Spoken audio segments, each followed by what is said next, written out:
ژر انځالېدل. ګرانو ملګرو السلام علیکم. په دې هیله چې تاسو به روغ او جوړ او د صحت جامې به مو پر تن وي. نن مو درته دا ویډیو چمتو کړې. که تاسو زموږ چینل ته نوي راغلي یاست نو مهرباني وکړئ زموږ چینل سبسکرایب کړئ.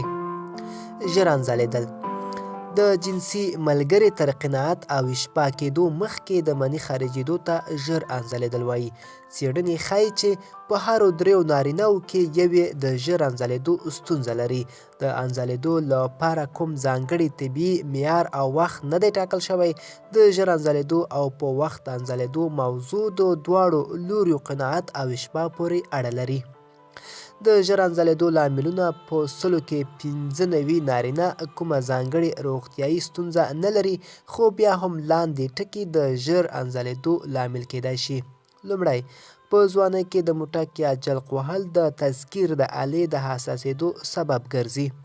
دویم، په ځوانانو کې د نارینهو جنسي هارمونونه زیاتوالی د ژر انځلېدو سبب کېږي. دریم، د جنسي ملګري ځانګړنې او دا چې هغه د کوروالي نه مخکې اماده شوې وه او که نه. څلورم، رواني ستونزې او اضطراب. د حل لارې: لومړی، د لومړنیو لاملونو لرې کول او ښه خواړه خوړل. دویم، د دواګانو پرېښودل او یا کمول.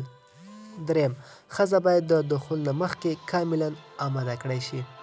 څلورم، د جنسي عمل په وخت کې سړی د خپل فکر ډیر متمرکز نه کړي، فقط کوښښ دې وکړي چې ښځه تحریک او مشبوع شي، ځکه ښځه د نارینهو په پرتله ژر نه اماده کېږي او نه هم ژر ارګازم ته رسېږي. ملګرو دا به زموږ چمتو شوې ویډیو د لا ښکلو ویډیوګانو لپاره زموږ چینل سبسکرایب کړئ او تر بلې ویډیو ښه وخت ولرئ.